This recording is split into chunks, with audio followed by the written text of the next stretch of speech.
Now, last week on the Manifest Telecast, we were overlooking the city of Jerusalem from a different direction. Today, we're in the archaeological park in Jerusalem. Directly to my right is the Western Wall. Directly over my shoulder would be the El Aqsa Mosque. Beyond that is the Dome of the Rock. And what we're going to deal with is part 2 of the Harbingers of Israel. And this one deals with the Gentile link to the restoration of Israel. In Isaiah 66, as the prophet concludes his writing, he says a very powerful statement that we've seen come to pass. It says this: who has heard of such a thing, who has seen such a thing, shall the earth be made to bring forth in one day, or shall a nation be born at once? For as soon as Zion travailed, she brought forth her children. Now, he says here, a nation being born in a day. When 1948 arrived, and it was May 14th, the British ended their mandate over what they called then Palestine. And David Ben-Gurion announced the reestablishment of the nation of Israel. And it literally happened within a day. There's an interesting word here where it says, or shall a nation be born at once? The Hebrew, when I say once, you think of the number one. The word once here in Hebrew can be translated as second time. It can read, shall a nation bring forth in a day, or the earth bring forth in a day, or a nation shall be born a second time. Why would it say that? Because here's a prophecy from Isaiah chapter 11 that says this: it'll come to pass in that day that the Lord shall set his hand against the second time to recover the remnant of his people, which is left from Assyria, from Egypt, from Patros, from Cush, from Elam, from Shinar, and from Hamath, and from the islands of the sea. Now notice this, he said, I will recover them a second time. The first dispersion was the Babylonian captivity, when after 70 years the Jews came back from Babylonian captivity to Israel. The second dispersion was by the Romans in 70 AD when the temple was destroyed, and you can actually see evidence of this. Our tour group that's with us has, some of them have already seen this, stones that are right at the base of this Western Wall that were toppled in the time of the Roman destruction around 70 AD. But God brought Israel back, and they were reestablished in 1948, so therefore it literally happened what we call the second time. Now, having said that, the Bible teaches us, and the prophets of the Bible taught very clearly, that the Jewish people would live extensively among Gentile nations for an undetermined amount of time. I want to read these verses to you.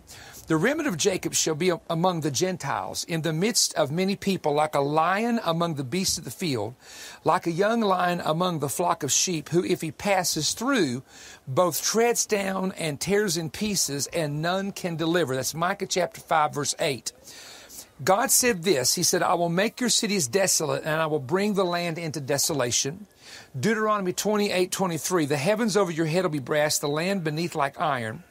Rain like dust and dirt, you will have little harvest, and your trees and fruits will be for the locust. Now this is when the land is in desolation. Leviticus chapter 26 and verse 32 says this, the land will be unproductive. Your enemies dwelling there will be astonished and not be able to survive, or it'll be laid waste. And to be laid waste refers to that. Hosea 8:8. Can you see that all these scriptures by the prophets that talk about the desolation in the land?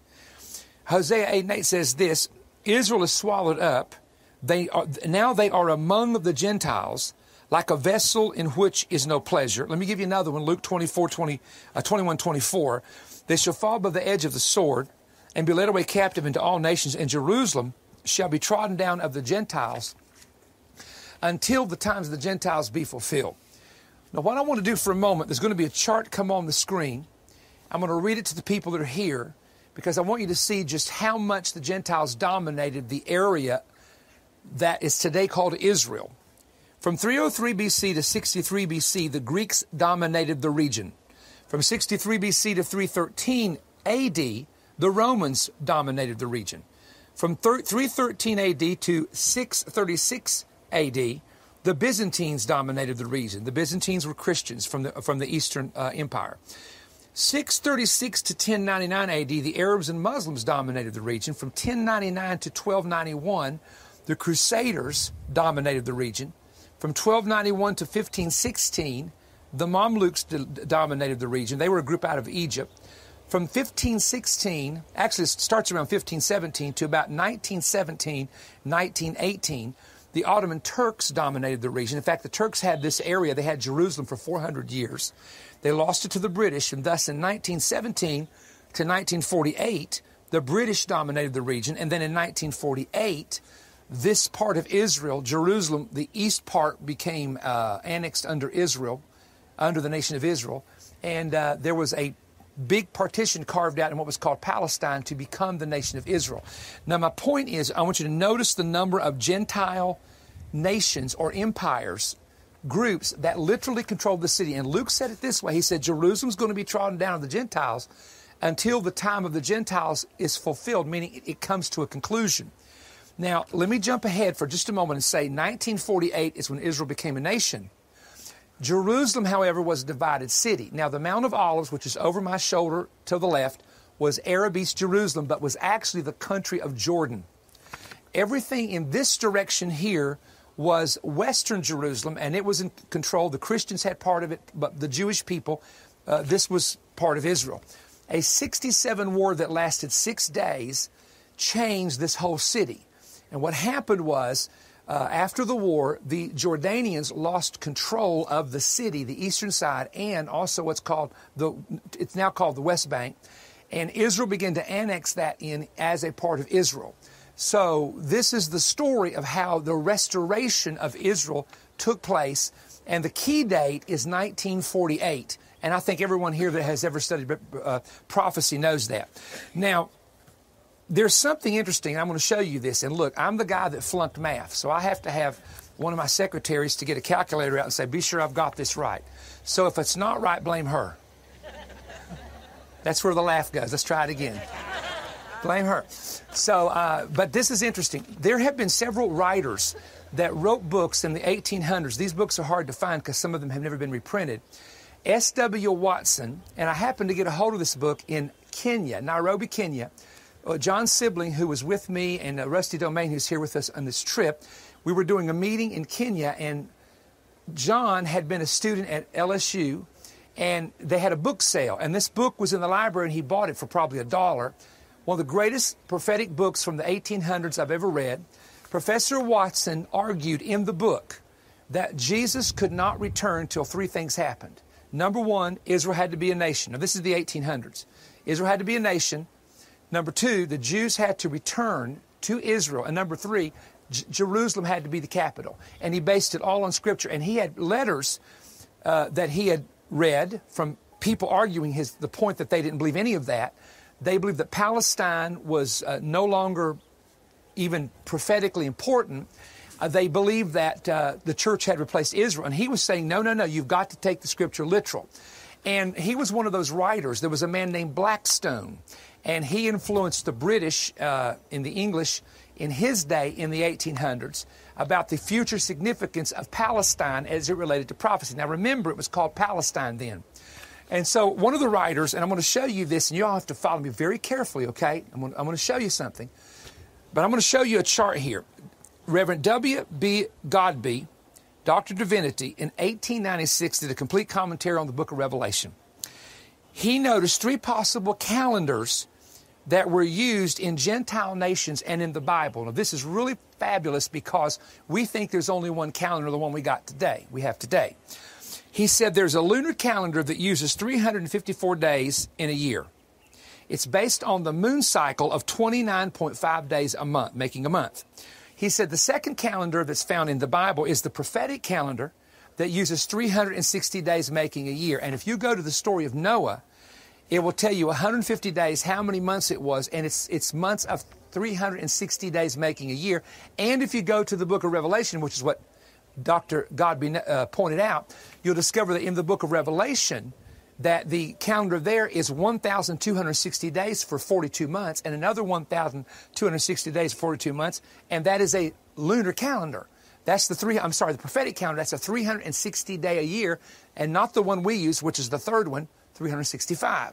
So he noticed a lunar calendar, 354 days. He noticed a prophetic calendar of God in the Bible, 360 days, making a year. And the third one, of course, is our Gregorian calendar that we have today, which is 365.25 days, making a year. Okay, that's interesting. But then he noticed Leviticus chapter 26 and verse 18, so I'm going to go ahead and put this on the screen. And if ye will not yet for all of this hearken unto me, then I will punish you 7 times more for your sins. So he said, wait a minute. God says to Israel that there's a number 7 connected to their punishment. So he says, okay, if the Gentiles have controlled Israel, how does the 7 times punishment come into play? So he did something that's really unusual. He said, I'm going to take the lunar calendar, the prophetic calendar, and the solar calendar. I'm going to take the number of days in a solar year, lunar year, and prophetic year. I'm going to multiply it 7 times and see where it goes. And here's the chart on the screen. The calendar that's the lunar calendar, 354 days making a year multiplied by 7 is 2,478. Then 360 days a year, which is the prophetic calendar, multiplied 7 times is 2,520. Then 365 days making a year multiplied 7 times is 2,555. Now, that's interesting, but then he did something else. And you do have Bible to base this concept on. It's not something a lot of people get into, but you do have Bible. He said he noticed that when God judged Israel in the wilderness, that he said to them, okay, for 40 days you did not believe me, so I'm going to give you 1 year for every day that you disobeyed me. So that's why there were 40 years in the wilderness. So what did God do? God said 1 day is going to represent 1 year, but punishment. Then he noted that in the book of Ezekiel, that Ezekiel is told to lay on his side over 300 days on one side. Look, I couldn't sleep on one side that long, you understand? Then God says for the sins of Judah, you're to lie on the other side for 40 days. But he said it represents the years of their sin. He's lying on his side for 40 days, but it represents 40 years. So we have 2 examples in the Bible where you take a day and you represent a year and a day. Now, this concept is found where it says 1 day with the Lord is 1,000 years, 1,000 years is 1 day. So we know it can be done. So here's what he did. And this is really pretty amazing. He made 2,478 days of the lunar year, 2,478 years. He then made the 2,520 days of the prophetic year, 360 days making a year. He made that years instead of days, so it ended up 2,520 years. He took 365, which is actually 365.25 days making a year, totaled it to 2,555 days. He made it, after you multiply it 7 times, 2,555 years. So then he said, I've got to have a starting point where the Gentiles start controlling Jerusalem. Well, he realized the real starting point has to be with the Babylonians. When the Babylonians came to Jerusalem and destroyed it, that began the true Gentile influence over controlling Israel. So the traditional date that he used, and this is a traditional date by early scholars, was 587 BC, the fall of Jerusalem to the Babylonians. So then he said, now here's what I'm going to do. I'm going to start at that year, and I'm going to add these years. Remember, they were days. He made them years, and see what year comes out. If you take the lunar calendar and start at 587 BC, y'all are with me on this. Everybody's concentrating. It's like, okay.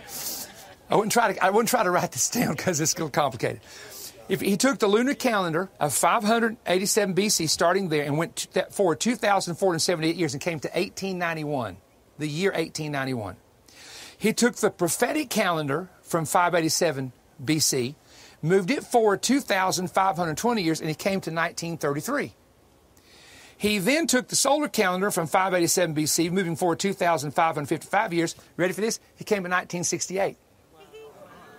Oh, y'all getting it now. Yeah, see, I think y'all got that one. The other's like, but you're getting that one. All right.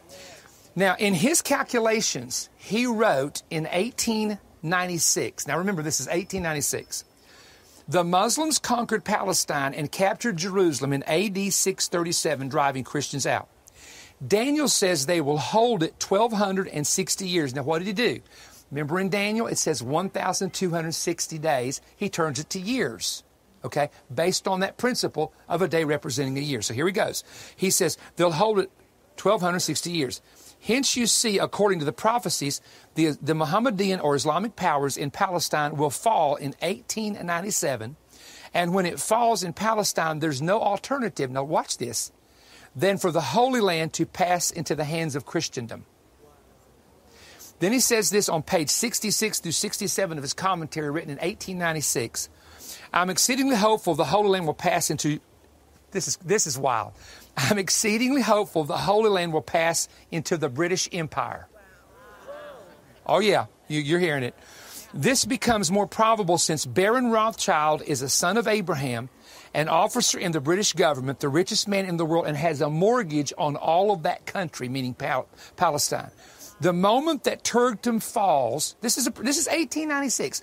The moment that Turkdom falls, meaning the Turkish Empire falls, Jerusalem and the Holy Land will pass into the hands of Christians. Then the country, wait a minute, then the country will be turned over to the Jews, its rightful owner. And this notable event will be the sunburst on the Christian world, 1896. Now, you know what happened? Do y'all know the story? He writes this in 1896, and of course, the Islamic Empire did not fall at that time, but in 1917, after World War I, the British came in and took this whole area over from the Turks.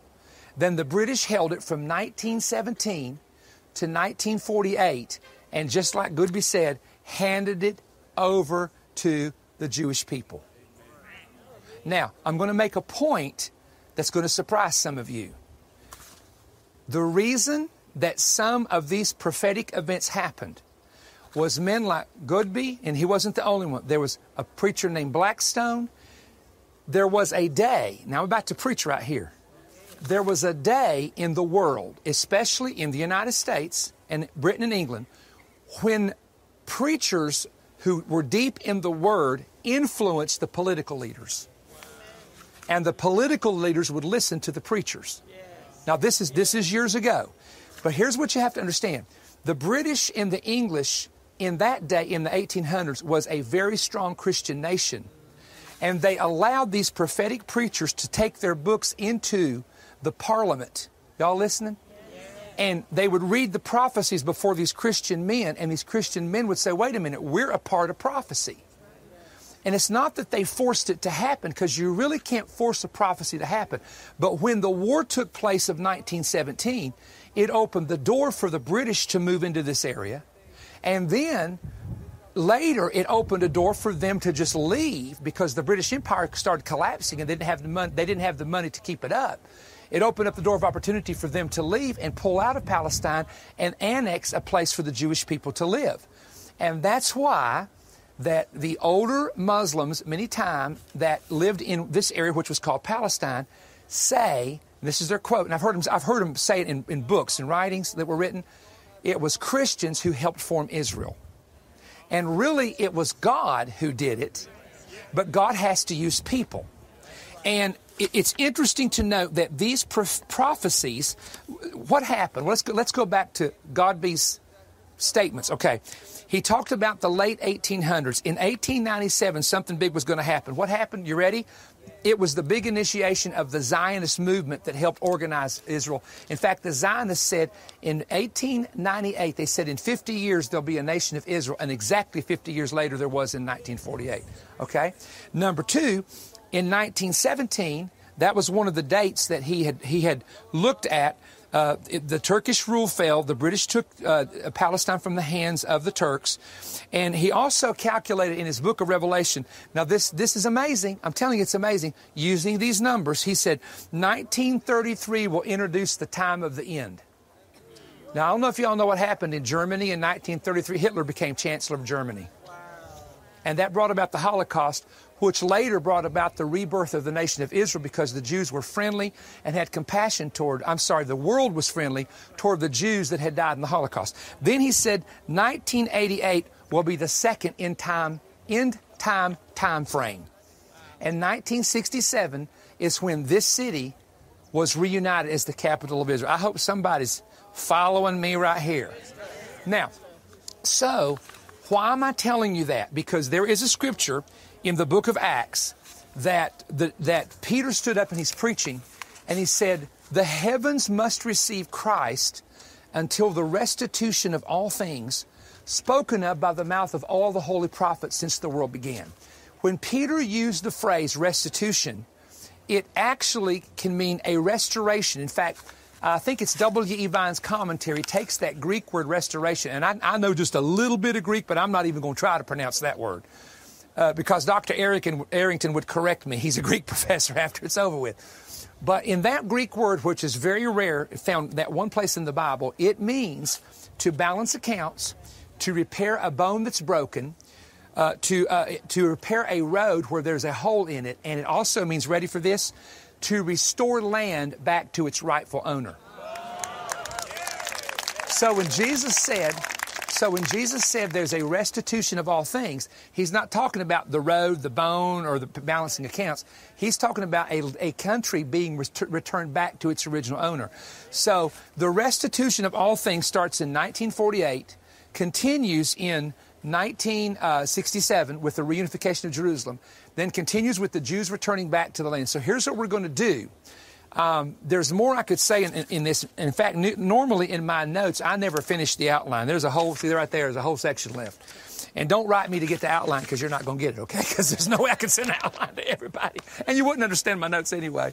But I'm going to probably continue a part 3 of the Harbingers of Israel. And I may do a study next week, hopefully next week, on 10 major events and how they fit into prophecy that have happened in our generation. And this is how we know the Lord's going to come back. There are people who believe Israel doesn't have a right to exist. There are people who believe Jerusalem should not be the capital of Israel. But friend, let me just remind you of something. The Messiah will rule from Israel. The Messiah's throne will be in Jerusalem. And it will be a city of all nations and all people. And now you see people, while we've been taping, people from all over the world have walked by touring the city, and they continue to do so from Singapore, Thailand, from Indonesia, from Russia, even from China, from the United States, Canada, South America, Africa. And this is a city for all nations. And God is getting it ready for the time of the end and the last days. Now,